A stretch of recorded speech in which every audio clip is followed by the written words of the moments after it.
The KXAN News Podcast is sponsored by Shelf Genie. The battle heats up over bills to let public money go to private schools. I believe that parents should be empowered in the state of Texas. These are public funds for public schools. How two votes on opposite sides of the Capitol are highlighting a divide on a key priority for Governor Abbott.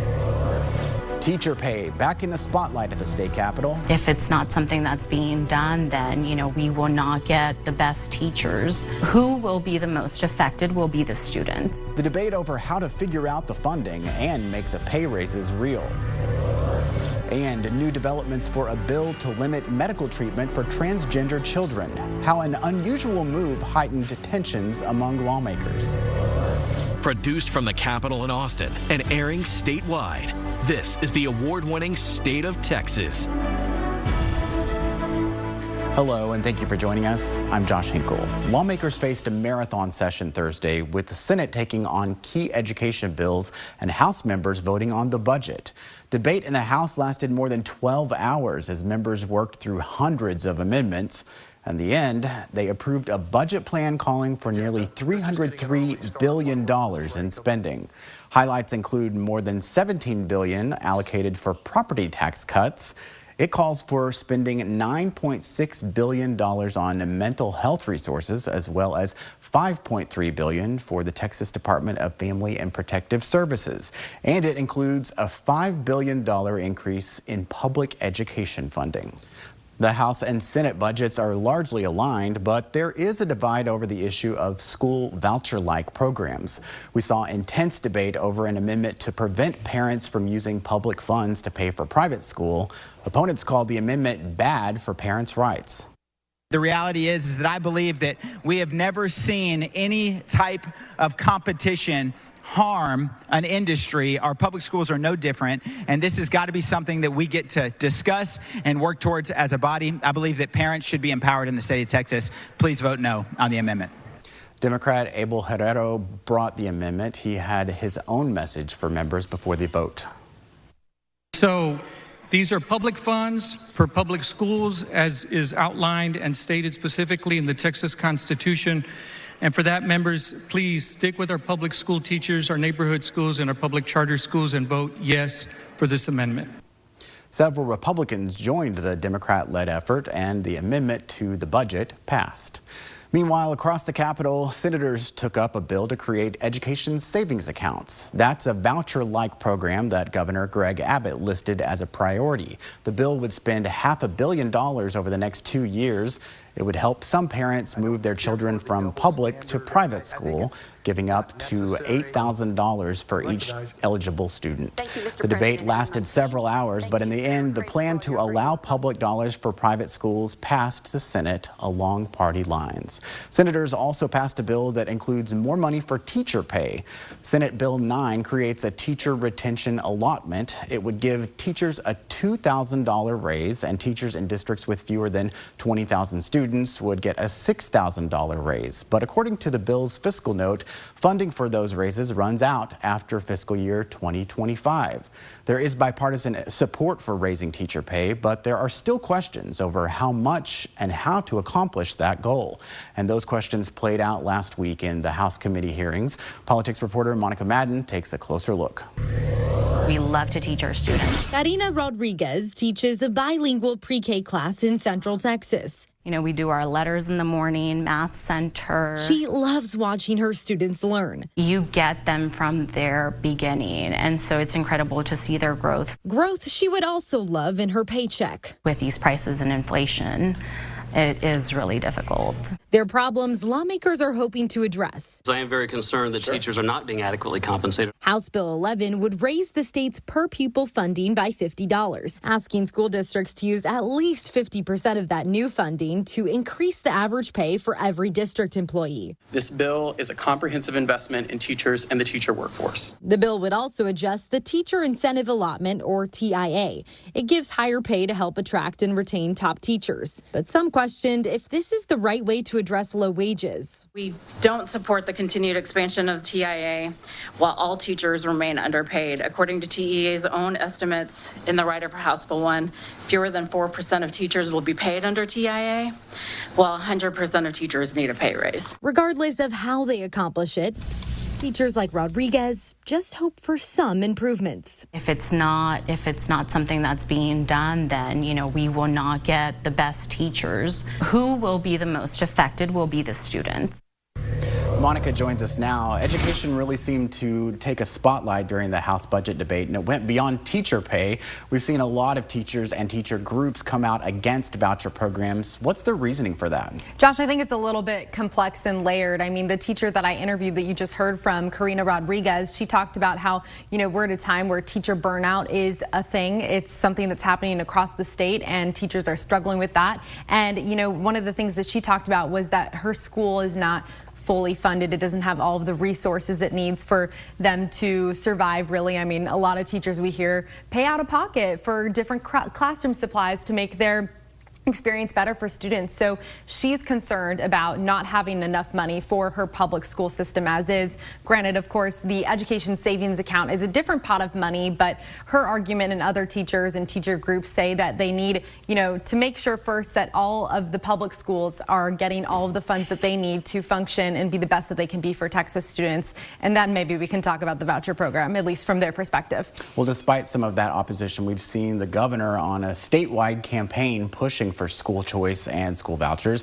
Is there any quantifiable success there? Yeah, I think you could see a little bit of the governor's efforts yielding some positive results for him. Looking at opposition to vouchers in the House, it stood last year at 116 votes during last session, Thursday's budget amendment to block the state money from going to private schools drew 86 votes. So it went from 116 to 86. Now in the Senate too, we've also seen some more movement in regards of, senators wanting to support this effort. And I think a lot of that does come from the lobbying efforts that the governor has made, especially in some of those districts of senators and representatives who used to not support that. But really, it wasn't too surprising to see what we saw in the House the other day. I exclusively interviewed Speaker Phelan at the start of the session, and he was cautious really about his response of if he thinks his members will support vouchers, pointing to the lack of votes to it in the past.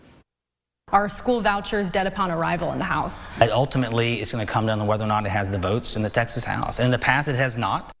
Well, there is a lot of history here. What's the next step? Well, Tuesday is when we're probably going to get our next gauge of support for public funds going to private schools, Josh. That's when the House Public Education Committee meets, and they'll hear public testimony on bills to create education savings accounts. And it's going to be really interesting to see if that bill gets out of committee to a full House vote, Josh. All right, there's a lot more debate to come. Monica, thank you very much. The governor calls a summit to address a deadly drug problem that's killed thousands of Texans. It's a deadly drug. Education needs to be pushed out into all public schools. The message to lawmakers and the new statewide steps to stop fentanyl deaths. Plus, tense moments on the Senate floor over a bill to restrict drag shows. We dig into the debate and the changes it could bring to communities across the state.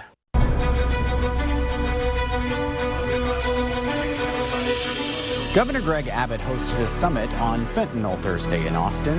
It's where he announced steps the state is taking to address the drug problem that killed more than 2,000 Texans last year. The state will spend $10 million on a PSA campaign to educate Texans about fentanyl. It will also send 20,000 units of Narcan to every county in the state. Narcan is used to reverse opioid overdoses. Monica Madden shares one parent's personal story and how lawmakers are working to prevent more deaths in the future. Veronica Caprosi says her daughter Danica was just like any other teenager. Did well in school, and she was funny, she was loving, she was caring. What she never imagined was Danica becoming a statistic. Danica had really bad insomnia.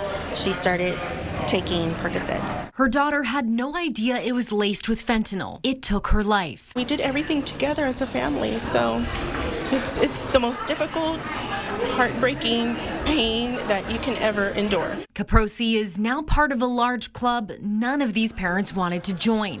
Dozens of faces behind the statistics. We all share this horrible, horrible loss of a child to fentanyl. According to the DEA, 40% of street pills can have a potentially deadly dose. And just one packet of sugar contains the equivalent of enough fentanyl to kill 500 people. Get involved with your representatives and make things happen. It's why lawmakers say they're focused on solutions, with bills that would legalize fentanyl testing strips to detect the lethal substance, and others that would put Narcan on every public school campus. It's a deadly drug. Education needs to be pushed out into all public schools in Texas. Something Caprosi wishes schools warned her teenage daughter about before it was too late. I don't think it won't ever happen to your kid. She took a pill thinking she was going to wake up the next morning and go to work, and she didn't. It killed her instantly. Monica Madden for State of Texas. Gun safety legislation filed in the wake of Uvalde now at a standstill in the Senate. People need to wake up on this issue, and they need to demand action. The message family members of school shooting victims are trying to send now. And new developments for a bill to limit medical treatment for transgender children. How an unusual move heightened tensions among lawmakers. This KXAN News podcast is brought to you by Shelf Genie. I'm Rosie Newberry from KXAN Studio 512. Considering replacing your kitchen cabinets? Struggling to find or reach things? Go to shelfgenie.com/Austin. Shelf Genie designs custom pull-out shelves for your existing cabinets, adding convenience and value to the most used room in your home. Shelf Genie custom pull-out shelves, everything in reach.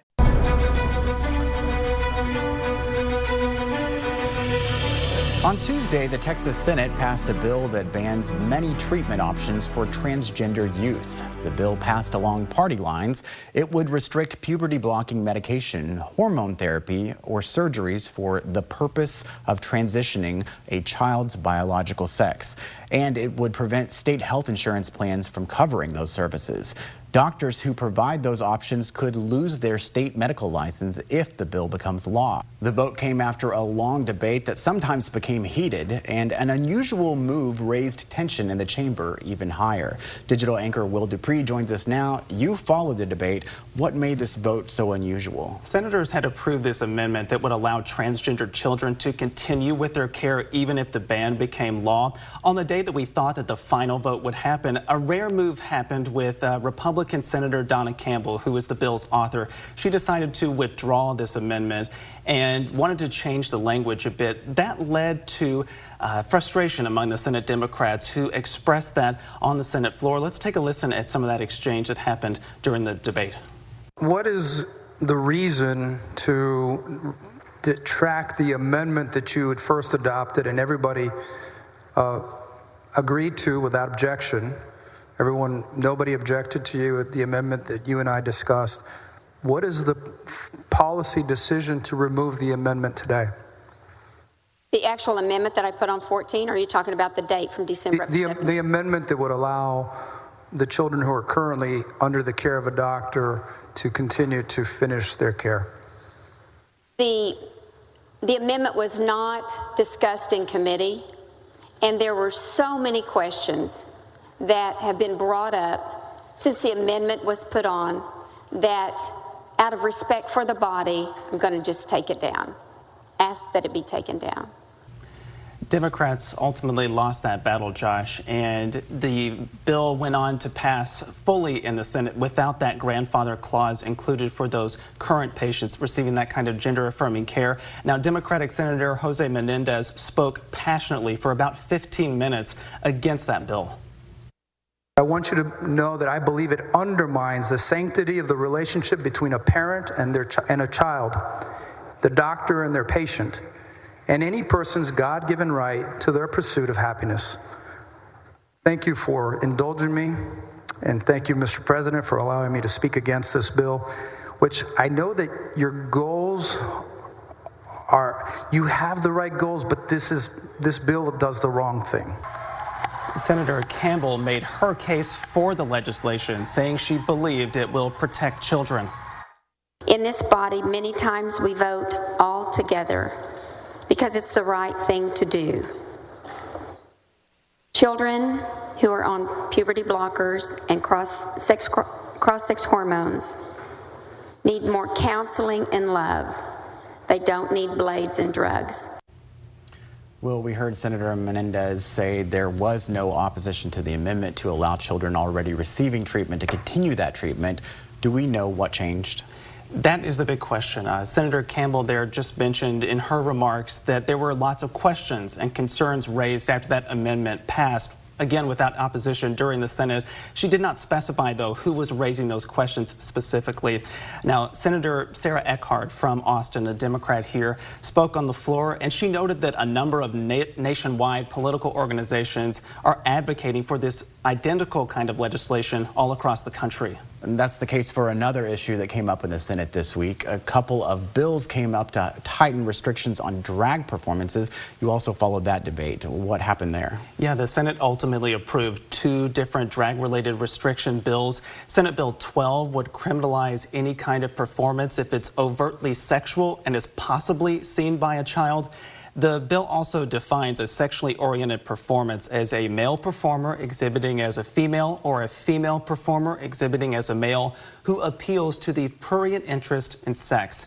The legislation includes penalties for both performers and businesses. Now, that debate led to a very heated exchange between Democrat Roland Gutierrez and the bill's author, Senator Brian Hughes, a Republican. Gutierrez does represent Uvalde in his district, and he took issue with Hughes, saying that this bill would protect children. If it appeals to the prurient interest and meets any of those above prongs, it's captured by the bill. Because this is about protecting children. What should be done in the presence of children? Man, I'm telling you, I've been all about this session about protecting children, my friend, and we haven't done a whole lot of protecting the children when it comes to guns and ammunition. That exchange right there and the reaction from the gallery led to a pause in the debate by Lieutenant Governor Dan Patrick, who reminded the gallery to avoid any outbursts or he'd have law enforcement clear out everyone. Shortly after that exchange, senators voted to approve that bill. Well, this wasn't the only bill Senator Hughes pushed through regarding drag performers. He's also targeting drag events at public libraries. Yeah, he carried through this bill that would cut off any kind of state funding going to a municipal library that hosts a drag queen story time where performers read books to kids. Both of these bills go to the House. What is the outlook there? Yeah, that's the big question, too. Senate Bill 12 was one of the Lieutenant Governor's big priorities this session. However, Speaker Dade Phelan, that is not on his priority list at this time. Of course, we have to note that Republicans do control the majority in the House, so if these bills come up for a vote, they will most likely pass. However, we're getting close to the end of the session, so is there enough time to tackle those along with some of those other big priority items? And while we've seen a lot of anti-LGBTQ legislation, House members just advanced a bill to expand gay rights. The House Criminal Jurisprudence Committee approved a bill to repeal the Texas law that makes homosexual conduct a crime, and that clears the way for a vote in the full House. Right. Thank you, Will. Earlier, you heard Senator Gutierrez talk about his work on gun safety legislation. On Tuesday, he held a Capitol News conference with families of children killed in the mass shootings at Robb Elementary and Santa Fe High School. Gutierrez has filed nearly 24 bills after 19 children and 2 teachers were killed with an assault-style rifle in Uvalde. One proposal would raise the age to buy a gun to 21, but Gutierrez says those bills are stuck in the Senate. He's now asking supporters to call their state reps to rally support as time runs out. People need to wake up on this issue, and they need to demand action because more children will die as long as Greg Abbott, Dan Patrick, and others like them do nothing. 3 days before I buried my daughter, I addressed Congress to call for sensible gun laws. In closing, I said, somewhere out there, there's a man or there's a mom listening to our testimony, thinking I can't even imagine their pain, not knowing our reality will one day be hers unless we act now. Top Republicans in the House and Senate are backing bills to add armed law enforcement at every school, require mental health training for teachers, and fund security improvements on campuses. Those bills have wide bipartisan support. A big push is underway at the Capitol for more transparent medical billing. How one lawmaker is laying out a plan to help patients get easy to understand information before they pay a medical bill.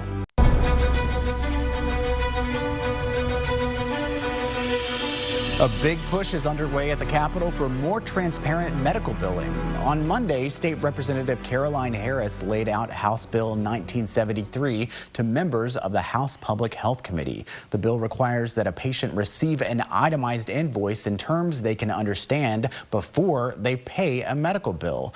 The legislation comes after our investigation into medical debt lawsuits. Right now, patients can request an itemized invoice, but it's not sent to everyone automatically. Several patients tell us they faced that problem, so they didn't pay. Then they got sued for medical debt.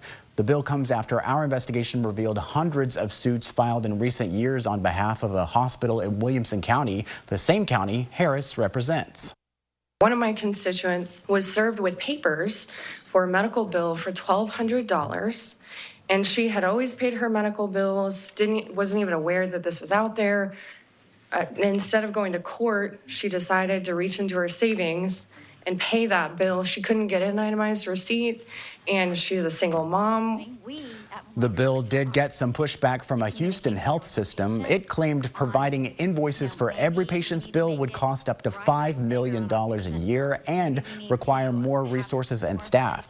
Representative Harris's office tells us she will file a committee substitute to address concerns raised at the hearing. Right now, the bill has more than 100 joint and co-authors listed, which indicates strong initial support in the House, and a companion bill is filed in the Senate. For a closer look at these proposals, explore our interactive investigation online. We have a link to our coverage in the Texas Politics section of our website. Thank you again for joining us for State of Texas. I'm Josh Hinkle. We'll be back next week to bring you an in-depth look at Texas politics.